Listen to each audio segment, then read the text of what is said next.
reforma del Consejo de Seguridad.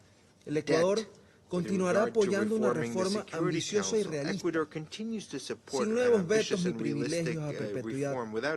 Eso no serviría. Una reforma circunscrita a un modelo ético de democracia basada en los principios de alternabilidad, rendición de cuentas, adecuada a la realidad y a la diversidad del mundo contemporáneo. No obstante, la mayor deuda que tiene la comunidad internacional es no haber reconocido y actuado sobre el indisoluble nexo entre la paz y desarrollo, que impone una reforma global de la arquitectura mundial, lo que incluye particularmente a las instituciones financieras internacionales, que en su estructura actual no responden a las acuciantes necesidades del sur global. Este no es un anhelo reciente.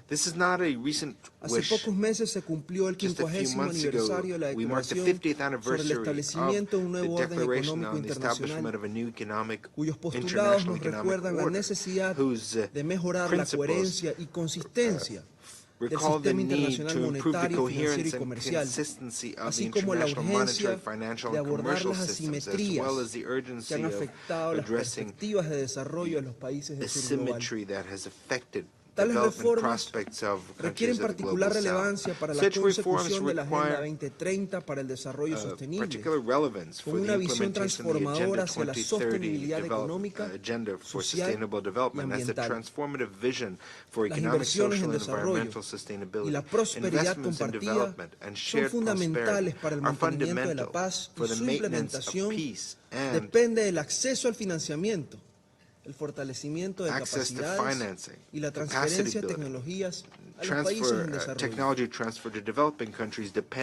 Se ha citado aquí ya, pero termino haciendo mías I would like to conclude by cuando en la sesión vespertina de la Asamblea General celebrada el 3 de octubre de 1953 expresó lo siguiente en idioma inglés: "It's not the Soviet Union or indeed any big power who need the United Nations for their protection. It is all of the others.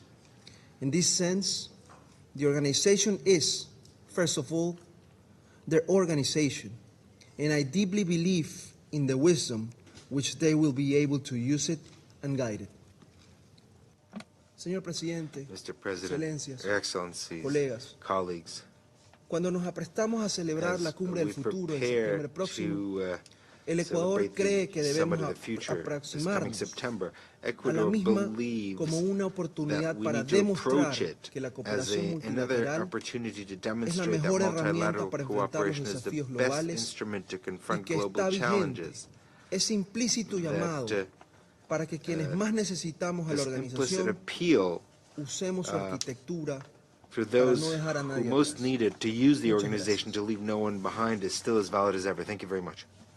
Я благодарю представителя Эквадора и предоставляю слово представителю Мозамбика. Mr. President, Mozambique highly commends the initiative of the Russian Federation for convening this open debate under the theme Multilateral Cooperation in the interest of a more just, democratic and sustainable world order. The theme under discussion today offers a unique opportunity for Council members to revisit the Charter, the legal instrument that binds us together around this horseshoe table and beyond. This is a golden opportunity for us to exchange thoughts and views on how best our collective actions can be energized and channeled to build a more just, peaceful, democratic, and sustainable world order in the current challenging times. We hold the view that the United Nations was born essentially as a multilateral body aimed at guaranteeing that the system of collective security enshrined in the Charter works for the benefit of all humankind. As a matter of fact, Article 1, Paragraph 4 defines as one of the purposes of the United Nations to be a center for harmonizing the actions of nations in the attainment of common ends. It is our understanding that chief among these common ends is the maintenance of international peace and security. On many occasions, as Council members and as members of the United Nations at large, we have committed ourselves to this multilateralism that is embedded in the letter and the spirit of the Charter. Therefore, harmonizing our actions for international peace and security means, above all, that both in the Security Council and in the General Assembly, we need, in fact, we must speak with one voice and act with one purpose in upholding the purposes and principles of the Charter. We, as Mozambique, have always believed in the organization as a locus of understanding between nations, as a fundamental instrument for prevention, a prevention, in the words of the Charter, to save the succeeding generations from the scourge of war. Since the inception of our statehood, we have embraced this framework of multilateral cooperation based on the principle of sovereign equality of the United Nations membership. We have welcomed the end of Cold War in the years 89-90. We viewed this event not as a victory of one rival over the other, but as a new and fresh departure to build a just, democratic, and sustainable world order in the interest not just of the West or of the East, but of the entire humankind. That vision, that spirit, and that courage for dialogue and mutual understanding was, in our view, the correct way to thread. Mr. President, we believe the center of the world should be and should continue to be the United Nations.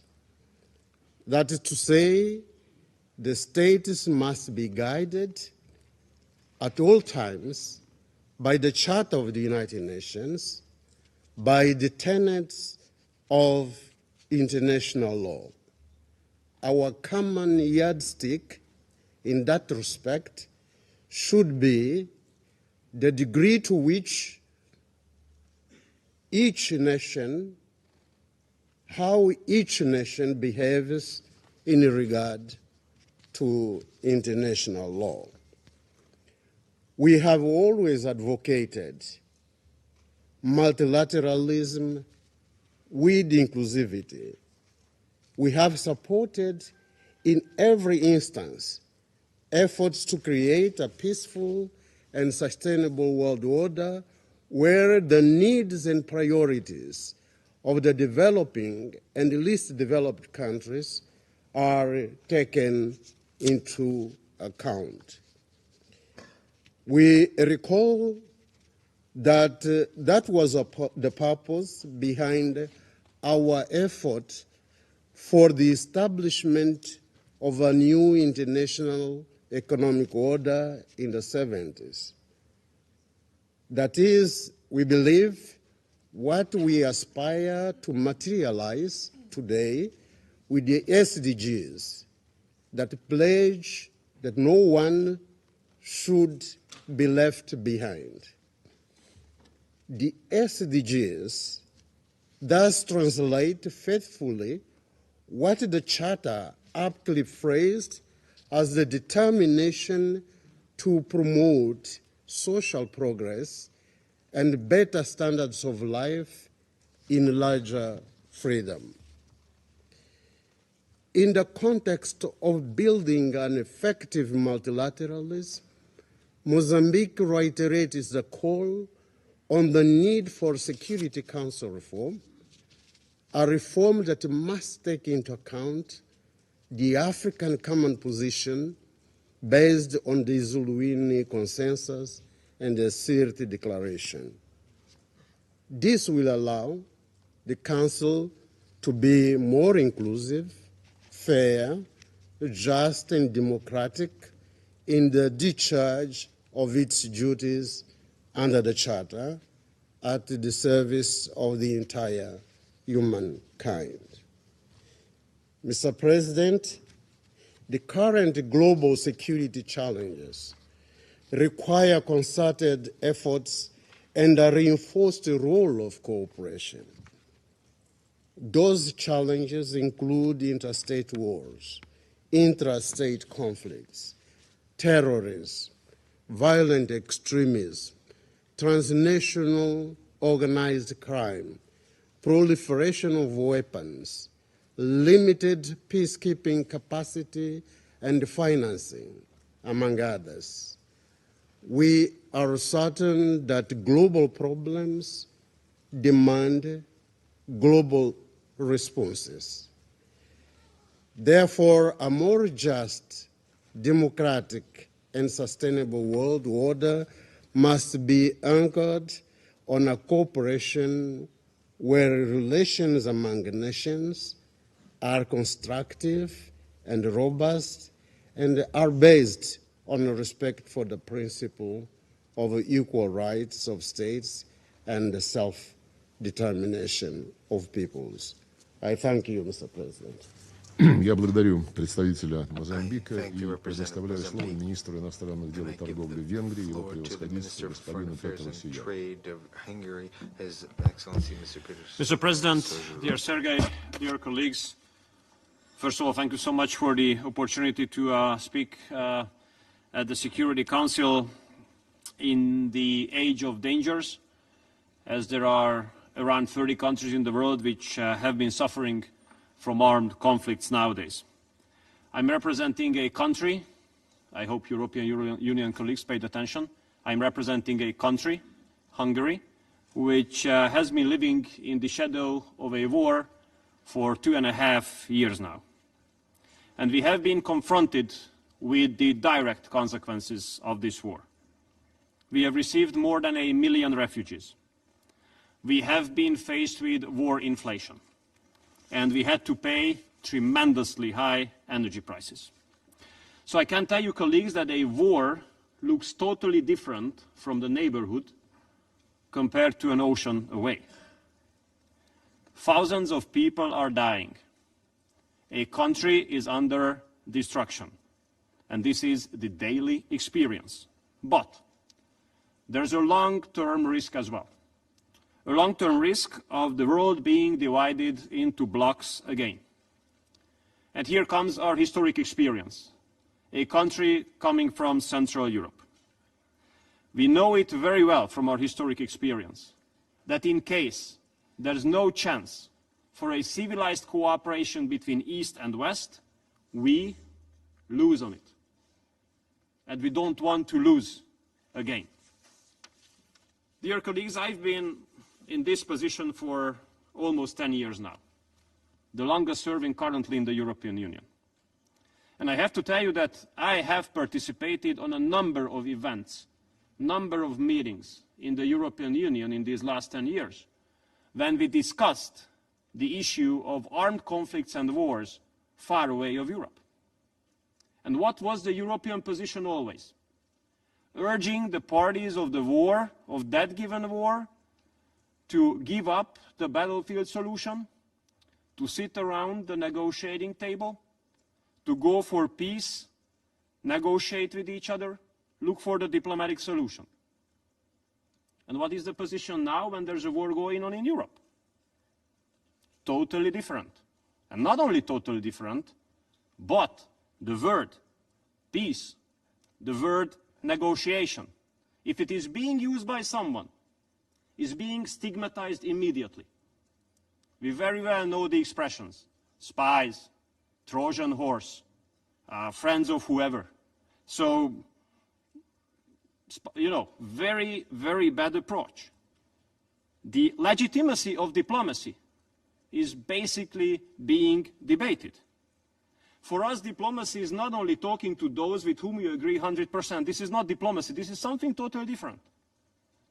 Diplomacy is about talking to everyone, even to those with whom you do not agree on major issues. That's an achievement.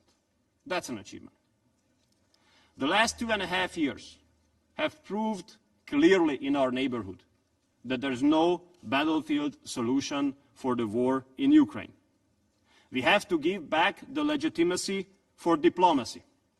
And I have to tell you, colleagues, this is not only unacceptable, but scandalous, really scandalous, that a country is being stigmatized in the 21st century just because arguing in favor of a diplomatic solution.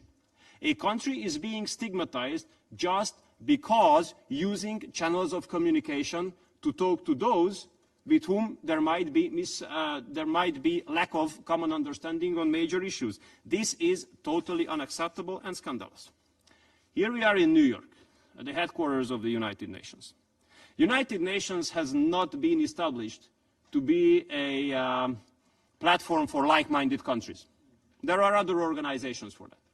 UN has been established to give a platform for those who do not agree with each other, who are in a hostile relationship with each other, who are at war with each other, to talk to each other, to talk to each other.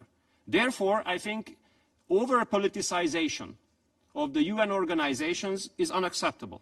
And it is equally unacceptable to restrict countries from negotiate with those with whoever they want to, especially in the framework of the United Nations. Well, some of you might have heard about the fact that Hungary has taken over the presidency of the European Union as of 1st of July. Even some of you might have heard about that it doesn't make everybody happy in Europe. But, you know, we are now being under very heavy attacks, political attacks, of those European politicians who are representing a pro-war position. But I have to tell you that such kind of attacks will give us further encouragement to continue our peace mission. And we will continue our peace mission because we are living in the shadow of a war for 2.5 years. And we want peace instead of war. And only peace will make Europe great again. But in order to make Europe great again, we have to make Europe peaceful again. Thank you so much. Я благодарю его превосходительство господина Сиярто и предоставляю слово исполняющему обязанности министра иностранных дел Исламской Республики Иран, его превосходительству господину Али Багери.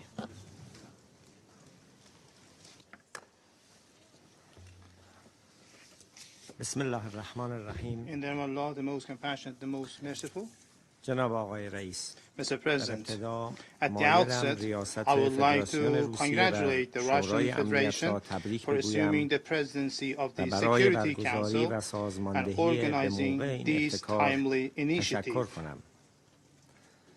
Effective multilateralism is essential for ensuring international peace and security. We stress the importance of these initiatives in highlighting the need for multilateralism and underscoring the harmful consequences of selfish unilateralism.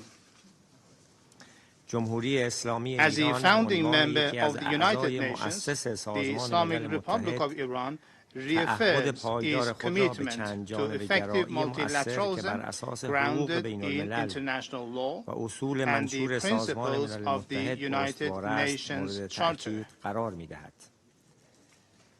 Mr. President, to take this opportune occasion to share a few thoughts on behalf of the Islamic Republic of Iran.